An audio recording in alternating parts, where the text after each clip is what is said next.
welcome back to Launch It to Sustainability, where today we're going to cover sustainability roadmaps. We're seeing a lot of this in the market at the minute. A lot of businesses are asking us about it. Erin, you've worked a bit on this already. What is involved in a sustainability roadmap? So, sustainability roadmap generally is an overview of your overall sustainability journey to date and what you're planning to do in the future. So, it's giving your customers or anyone else you're communicating with through this roadmap a snapshot of your journey in an easy to understand way, but with kind of specific information about how you're achieving what you're talking about. And then it gets a little less specific as you're getting out into long term goals. It's all about that snapshot, all about showing that pathway you are on right now. Like if you're creating one, what sort of key components and how would you go about it? So I'm going to go kind of in order of how you can put it together in an actual document. Yeah, So, first things first, you're going to want to have a sustainability vision and key sustainability issues that you've identified for your organization. This could be as broadly as something like our environmental impact or our social impact, or it could be more specific if you've done that work and gotten to the point where you understand, okay, our digital emissions are our number one thing we need to be looking at in terms of emissions, or it could be your transport emissions, or maybe you need to make sure you're looking at human rights in your value chain. So, depending on where you are in your journey of identifying those really key sustainability issues, it could be broad or it could be general. But what's really important about the sustainability vision and the key sustainability issues is making sure you explain how they guide your sustainability journey from start to end. That rolls right into kind of your sustainability governance. Briefly, just talk about how you're governing your sustainability journey, who's involved, um, how often are you meeting, how are you working together, how do you organize information. Basically, just yeah. a brief overview of that process and how that's all getting done.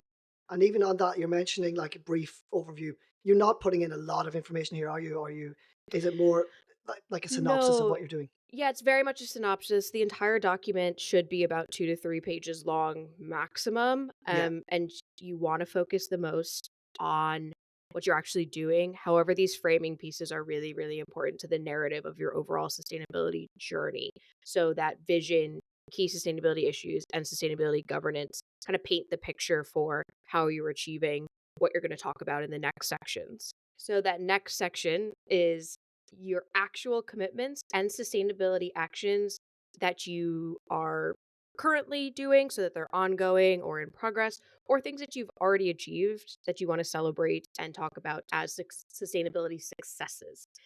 So we want to have as much specific information here of how you achieved it, and if you have any accreditations or proof points that you can share alongside these commitments or things that you've already achieved, that will be great. And this is the part where we're looking at current sustainability successes. So you probably have the most information here that you can share.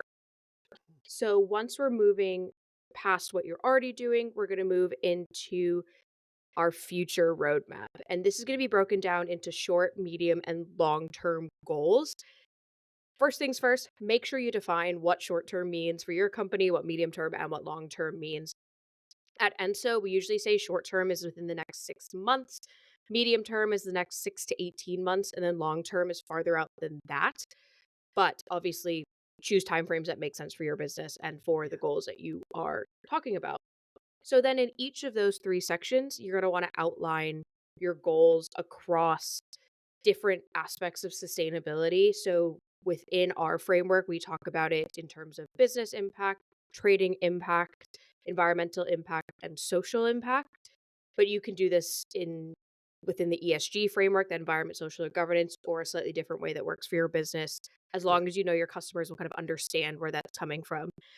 And that could just be a little bit of explanation on your part to explain why you chose the organizational system you did. For each of those, goals in the short, medium, and long term, as much information as you can. And predictably, you'll probably have less proof points for those long term goals. But do want to talk about how you might think about getting there, whether it's, for example, we'll use net zero as a goal. Long term, our goal is net zero. In the short term, looking at energy efficiency. Really as simple as that for those long term goals works really, really well. So now you have that roadmap of here's what we're doing, here's what we're going to do in the short, medium, and long term. To conclude and bring it all back together, you just want to finish off with what are our kind of 1 to 3 next concrete actions within our sustainability journey. So these are things we had going on short, medium, long. Right now, the things that we are looking at doing are A, B, and C. That shows the people that are looking at your sustainability roadmap that you're just continuing to progress and you're already planning what you're doing next. And then if Mhm. you have any extra information you want to put in or any resources, that can be the final piece. So, for example, in our own sustainability roadmap, we have the link to our ENSO sustainability page so they can kind of see live updates of what we're doing and any new supporting documentation or commitments that we post there. I want to kind of summarize that there. You're starting with your vision, key sustainability issues and governance, and then you're getting into the roadmap itself, which is what are we already doing well, and then short, medium, and long term goals, and conclude with your key next steps. This is a really great piece of information that you're putting together. But I want to hand it over to Donal just to ask a little bit about why we should be working on putting this together and what this means for your business, kind of why it's important for you as a business to think about putting together a sustainability roadmap. Thanks for the overview and like how to put this together. And the reason why is equally as important. And I think firstly, it really gives a great snapshot in time of where you are. So you can look back at, to your January sustainability roadmap, check it off then against your June one, later on that year. I think for any of your stakeholders, whether it be investors or your board or your employees, it's really great to have that as a sort of a running document and as a live document that you can continually update and then check back into. So it's really, really important. One of the big issues that we've seen with sustainability data or ESG data, it can be quite numeric or a little bit boring, for want of a better word, and hard to digest. So this actually puts a bit of a narrative around what you're actually doing as a business. And especially when you're looking at more the B2C level, if you're putting this out on your website at the end of the year, it's a really nice way to tell the story outside of the numbers. Obviously, the numbers are a key part, but gives that little bit of explanation around it and then progress update as well to actually, so it's not just a hard figure, you're actually telling how you got there and what you're planning to do next. So that's really, really, I think, a nice addition for businesses. And then the final part, and one of the big issues that we're seeing with businesses now is the data request from CSRD. So with the Corporate Sustainability Reporting Directive, larger organizations are really asking smaller businesses for a sustainability roadmap. Right now, that's what we're seeing, and probably into 2025, we're looking at, can you share a sustainability roadmap with us to show us that you have sustainability as a key pillar of your organization, two, that you've got goals set or you've got commitments set, and three, that you're actually making progress. So businesses, these larger entities, they're really getting stuck into their own reporting, and that element of them looking down the supply chain and getting data and information from their suppliers, it can be quite tricky, and it's definitely causing headaches at the minute. So as a business, if you can actually, even before you're asked, say, hey, this is my sustainability roadmap and this is what we're doing, we'd love to get your thoughts. And I think that's a really great way for businesses, SMEs, to interact with the larger suppliers and show that you're ahead of the curve. It's super useful even when people aren't reporting on the CSRD. Not everyone you work with is going to be getting their information now. They might be getting it 1 or 2 years down the road, or they might be an SME like you who might not be reporting, Yeah. but are still trying to do the right thing and do the due diligence of understanding what their partners are doing in terms of sustainability. They might even just be trying to learn what their peers are doing and how they can kind of get up to the same level or potentially help the opposite direction. So, Yeah. yeah, it's a really, really great CSRD tool, but it just goes beyond that too, which I think is great. So people can actually sit down and read it rather than that 100-page report. Exactly. And then even from the business point of view, like we always come up against it, like businesses don't know where to start. And if you're using Mhm. that even as a guided as a framework, it's like, okay, I'm gonna look at my vision statement, I'm gonna look at my governance, then look at my, short, medium, and long-term goals. And even just to start bullet pointing them out, start putting some content beside them, and start getting an idea and a feel for where you are as a business and where you want to go. I think like you led with that vision, so important to have that sort of North Star to guide you. And as a business, what's important to us, what's important to our customers, what's important to our stakeholders, and include that in your roadmap. And like you said, if Absolutely. that's a 2 or 3 page document that you're sort of adding to and bullet pointing at with your team, that comes together quite quickly. Yeah, and you kind of immediately have this tangible thing that you Yeah, could share and be proud of, but also get a bit of kind of commercial benefit out of by being able to share it with your CSRD clients, share it with customers. Yeah, a lot of people we work with, they get excited to have like this physical, tangible thing pretty quick into the process, but it It still builds momentum. outlines where they need to go. Yeah, yeah, Yeah, it yeah. totally does. Just starts the ball rolling. And I think, like, as we talk to some of the bigger companies, that's what they're asking for. Like, they're emailing their suppliers right now, and they might have a survey or a questionnaire. And by the way, do you have a sustainability roadmap that you can share with us for their Yeah. own filing and for their own reporting? So we really do see this ramping up a lot in 2025, and these data requests will become more and more. And to go back to what we talked about previously around tenders and other business opportunities, this is actually the document that you can pull information from for that. So you could be Yes. using this for different, like, it's multi-purpose. Nice living, breathing document to It take is. along on that journey with you. It really is. And Erin, you've helped some businesses create these. If you were to sit down with someone listening to this episode now, what would be your top tips? It's funny because one of my top tips actually comes right from what we were just talking about, the fact that it is living and breathing and that you can pull information from it, but you also should be updating it as you go. So, top tip number 1, keep updating your sustainability roadmap. It might get a little bit longer as you achieve more. That's okay. Yeah, But your sustainability journey is always changing and you're continually learning. We're continually learning. Everyone's continually learning about sustainability, right? So we want to reflect that, whether it's through our key sustainability issues that we're looking at, or even our vision can update as we get farther and farther on our journey. So, and then obviously what you've achieved, the timeframes of your targets, things like that, and any potential new proof points that come through. So keep it as a document that you can update, that maybe you come back to regularly with your full team, whether it's just a sustainability team or it's your entire organization, however your governance works. Yeah, come back to it regularly.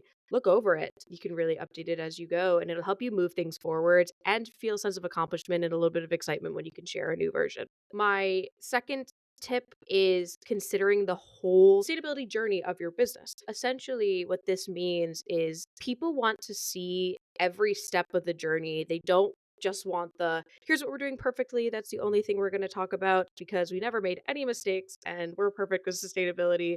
And they also don't want you to wait to talk about sustainability until you've achieved your goals. yeah. We want to see the learnings. We want to see, okay, this is what we're doing now. This is where we want to go. Here's a mistake we made. Here's what we learned. Like, don't be perfect. Sharing as much information as possible, one, kind of humanizes you as a company. And that's someone that I'm going to trust way more with my business, Yeah. particularly in terms of sustainability. But it also could inspire other people to be more transparent. And your learnings could help them avoid the same mistakes or kind of claim the same successes. So it's a really positive kind of on both sides there. And I think that's one really good point in terms of like industry collaboration, where businesses sometimes are like, oh, we don't want to put this out there in case it gives our competitors an edge, or maybe they're going to do what we're doing. But in terms of sustainability, like, really all learnings are so important to share. And it's a really good way for you to take the lead and be an industry leader. And I think there's a lot with sustainability that is just genuinely collaborative and you can just have a bigger impact, even if you're working across, like if you're in a business park, for example, and you put out your sustainability information, someone else next door to you might pick that up and be like, hey, this is really interesting. If you get enough people together, you could work on a joint project of Yeah. like waste reduction or solar Yeah, panels on the absolutely. roof or whatever it might be. Yeah, that's what I do love about sustainability in general. I think it is a bit more of a collaborative aspect of business than a lot of things in the past. So that's definitely Yes. exciting. Just to wrap it up and to kind of bring this home, back up what you're saying. Give as much information as you possibly can. Yes, your roadmap is an overview, but we still want to be as transparent and as substantiated as we possibly can be, Yeah. particularly for those completed and ongoing things or those short term things that you might be working on now. Obviously, I said in the beginning, the farther you get out, the less information you're going to have. But just the more specific you can be and the more transparent, the better for everyone. And then you're going to have that information ready to go for contract renewals or tenders, like Donal mentioned earlier. So it's really just a win win on that side for being really organized and deliberate with the information that you're pulling together. Like, let's say you're starting off with that roadmap and you start building that out. As you progress, you're building up more and more data. Obviously, it's not all going to fit in there. You can have that somewhere else that's going to be used in different reports, or layering other proof points and layering that evidence that you're doing what you say that you're doing. Yeah, but if someone comes back to you and is like, "Hey, you completed this really cool thing. You put solar panels and you run your entire business under it. How did you do that? Yeah, Or what's the proof of you doing that? Who did you work with?" You should have that information ready to go to prove you're doing what you say you're doing, just as Donal yeah. said. I think there's a lot for businesses to go off there and hopefully a lot of inspiration to maybe start your own Yeah. roadmap. As always, reach out to us if you've got any questions. We're more than happy to help. We've got templates and resources and guides, and I'm happy to talk to anyone who would like to start building their sustainability roadmap. We just put together our own sustainability roadmap, so we're really in the right mind to be helping with that right now, or even to share ours to see what you think. Excellent. Thanks, Erin, for all of that information as well. And thanks, everyone. We'll catch you again next time.